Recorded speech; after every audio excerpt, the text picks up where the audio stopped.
Betty! Betty, it's Jimmy!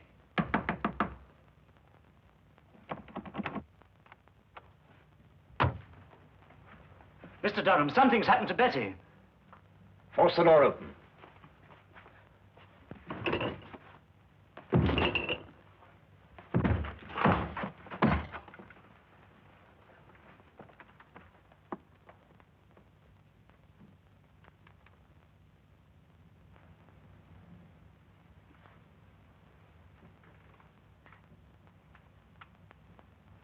The singing violin.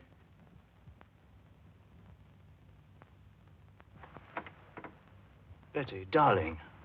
The singing violin. It was here again. I saw it. I heard it. The singing violin. I heard it. Betty. I saw it.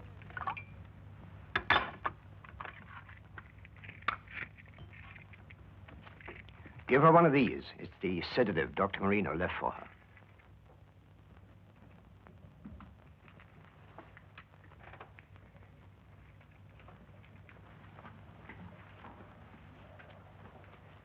She will attend to my stepdaughter.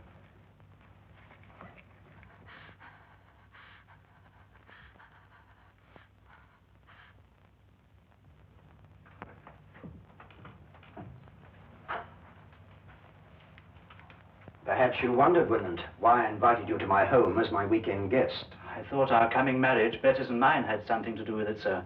No. I wanted you to see for yourself why that marriage can never take place. I don't understand, sir. Are you blind, Reynolds?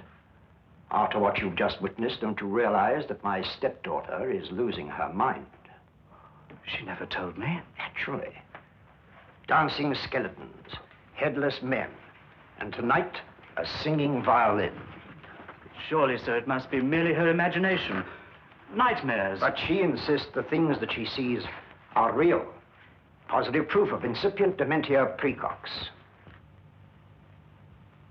I regret to have to tell you this, my boy.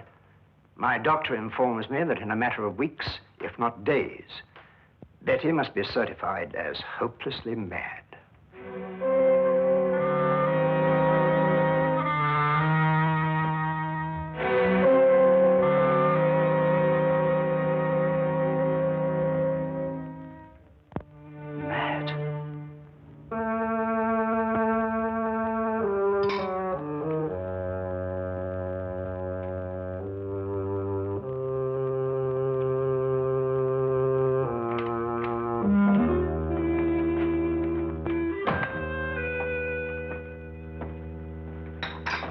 Finished, sir?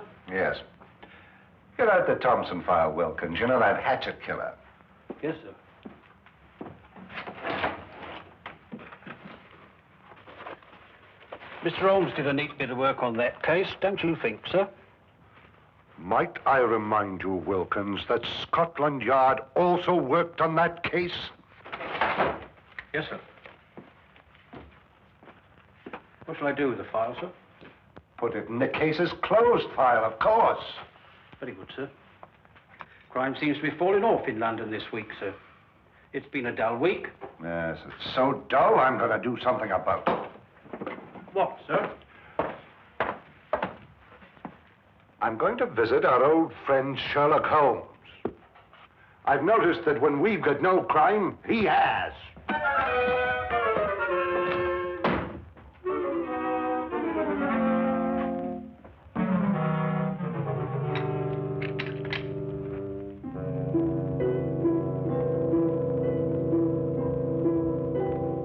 A beautiful girl having hallucinations. A worried housekeeper. An austere stepfather. A heartbroken boy. A gloomy old house in a quiet section of London. That was one of the most bizarre and terrifying cases ever to challenge the talents of my extraordinary friend, Sherlock Holmes. We were plunged into it one drowsy day in mid-September when murder, sudden and brutal, came calling. What is it? Sounds like a shot from the street.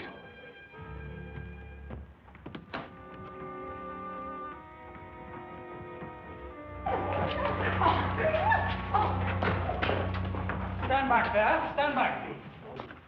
What's happened to your passenger? He's dead, sir. Dead? True enough. He's been shot. What's going on here? This man in the carriage, Inspector. Shot he was, sir. All right, let's stand back here, please. Stand back, please. Stand back. Let's move along here, please. Please. Stand back, please. Move along here, please. Please stand back. Move along here, please. Move along. Officer, Yes, sir. you take charge here. Yes, sir. All right, driver. What do you know about this? I don't know.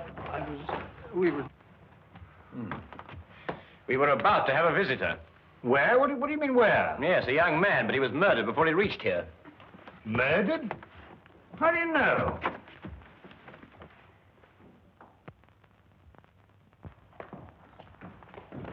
Let's move along, please. Move along. It's all over. Move along, please.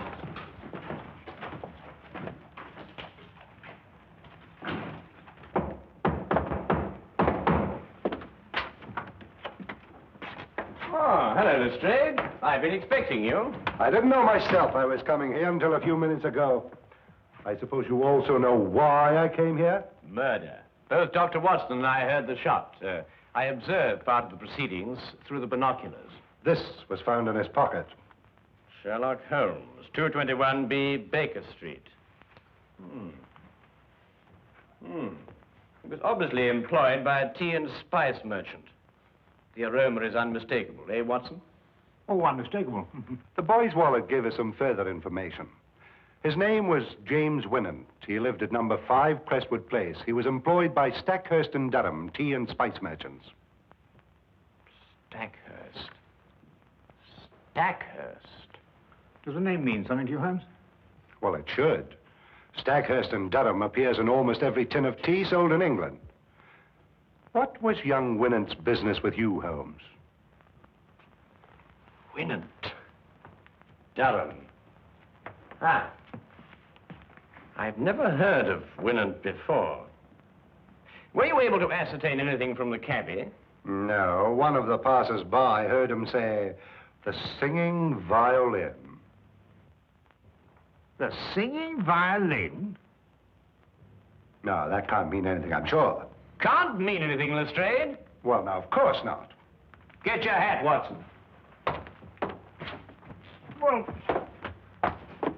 where are we going, Holmes? To interview the murderer of Jimmy Winant, of course. You mean to say you know who killed him? Of course I do. Don't you?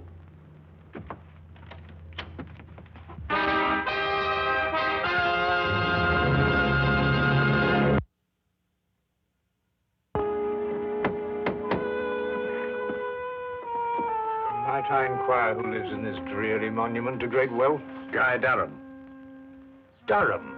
Wasn't he one of the partners of the firm that employed young Winant? Yes, the only surviving member. Stackhurst died 15 years ago. Holmes, you said we were going to visit Winant's murderer. I did. Yes? Good morning.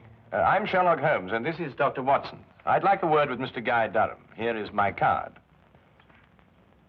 I'll tell him, for all the good it'll do. He left word he doesn't want to be disturbed. Come in.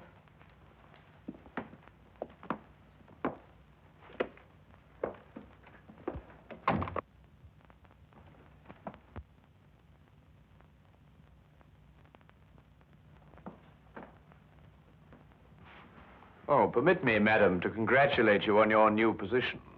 Thank you. How do you know I'm new here? Mrs. Ferguson, who is at the door?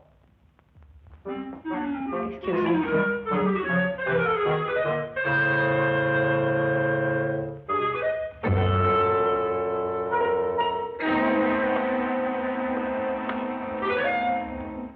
How did you know? Well, she was unfamiliar with the position of the curtain cord. She obviously hasn't been employed here very long. Oh, obviously. I'm sorry, sir, but Mr. Durham can't. What is the meaning of this? I'm sorry, sir. They pushed in before I could stop them. I must apologize for this intrusion, Mr. Durham, but it's imperative that I speak to you. Oh, very well. As long as you're here, what do you want? I take it you are Sherlock Holmes. At your service, sir. And this is my friend and colleague, Dr. Watson. Pleasure, sir. How do you do? Sit down. I regret to say that I am the bearer of bad tidings, Mr. Durham. Your prospective son-in-law was murdered not 2 hours ago. What? Winant murdered? But, Holmes... The engagement announcement of Miss Betty Durham and Mr. James Winant was published in the Times not 2 days ago. Mr. James Winant was on his way to see me when he was ambushed and shot. But what did he want to see you about? Don't you know Mr. Durham? No. Then perhaps Miss Betty, your stepdaughter, I believe. Yes, Betty is my stepdaughter. I adopted her when I married her mother. Well, perhaps she might be able to provide some information. I am sorry. I'm afraid I cannot allow you to see her. She has been in a highly overwrought frame of mind of late. Only this morning, under the advice of her doctor, I sent her away for a complete rest.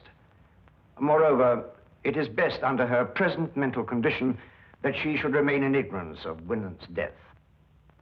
Oh, that's most unfortunate. Probably the excitement of her forthcoming marriage brought on an emotional upset. Not only probably, Doctor, but true. And now, if you'll excuse me, I regret I cannot be of any more help to you. Oh, Mr. Durham, what is the name and address of your former housekeeper? Why do you ask? Well, housekeepers are rather hard to come by these days. If she hasn't already found a new position, I'd like to employ her. Oh, I prefer not to recommend my former housekeeper. I had to discharge her for theft. Good morning, gentlemen.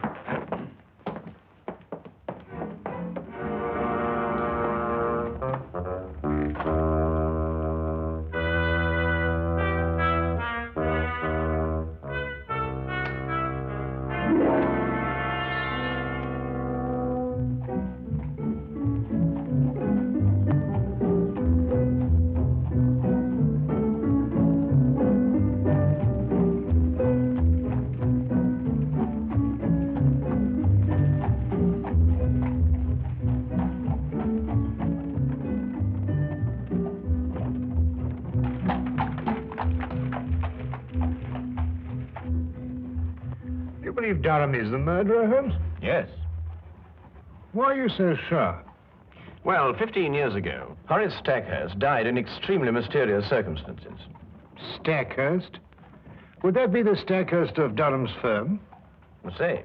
Shortly after Stackhurst's death, his widow married Durham. And the widow is Betty's mother, I presume? Indeed, she was. But the mother herself died within a year, and Betty inherited a great fortune. Durham was appointed guardian until such time as Betty married. Oh, I'm beginning to understand. Tell me, Holmes, have you solved the mystery of Winant's dying words yet? The singing violin? Oh, well, that's really very easily explained, Watson, now that the... here we are.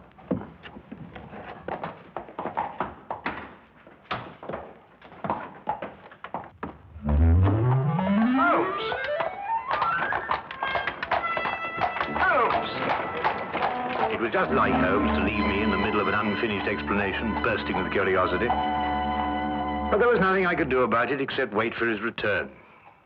I waited up for him until midnight, finally retired without seeing him. And when I awakened the next morning, he was already gone. I didn't see him again until shortly before 10 o'clock.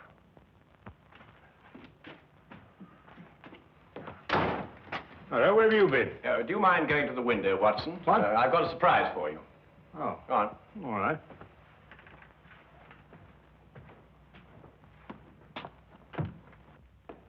No, not yet, Watson. Now, turn around. Now, keep looking into the street. That's better. Now. Won't be a minute now. All right. Turn around.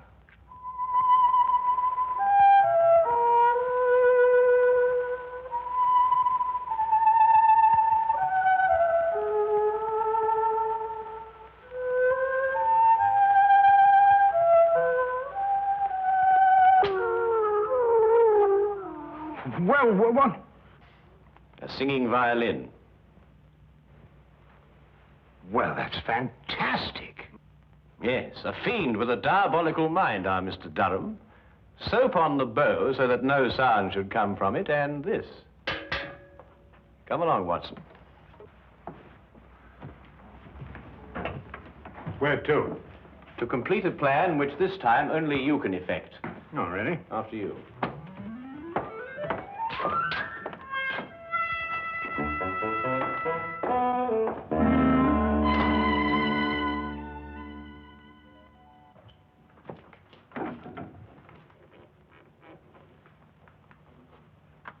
Ha-ha, John Murdoch!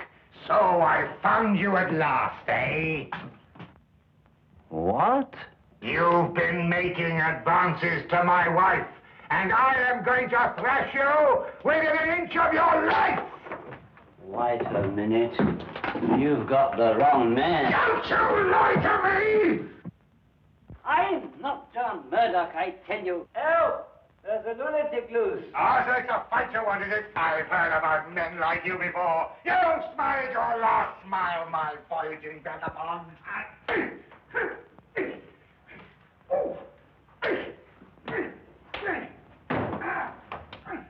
My answer is final, Durham. I didn't mind certifying your stepdaughter as insane. But I draw the line at murder. If you want her killed, do it yourself. Very well, Marino. I will. But you will have to sign the death certificate. That I'll do. An overdose of morphia would be the best way. I'll prepare a hypodermic for you. She's under sedation now, and shouldn't give you any trouble. What room is she in? Number 4. Something's happening out there. Let it wait. Give me the hypodermic.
you hear me? Don't dare touch that girl. Don't you dare touch her. Or by all I hold sacred, I'll kill you. Durham, do you hear me? Durham! Durham!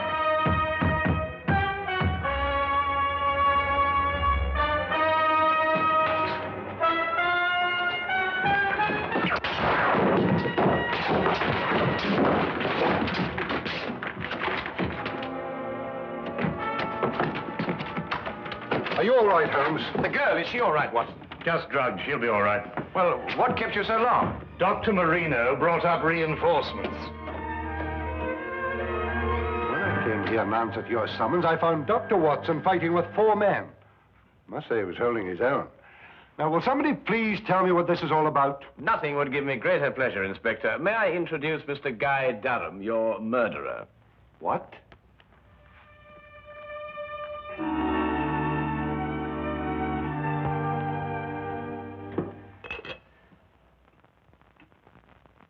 Well, of course, Watson. I knew Betty was in danger when Durham mentioned Marino. I met him before and knew he wasn't a doctor, but a charlatan. Tell me, Watson, how did Betty take the news of Jimmy's death? It came as a terrible shock to her, I'm afraid. Poor girl broke down completely. Well, she's young. She'll recover. And youth has a way of overcoming tragedy.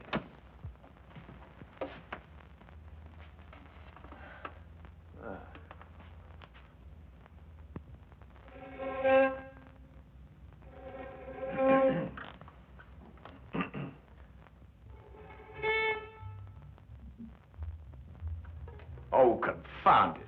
I completely forgot that I soaped this bow. It'll be days before I can play again. Really? A wonderful invention, soap. Has so many uses.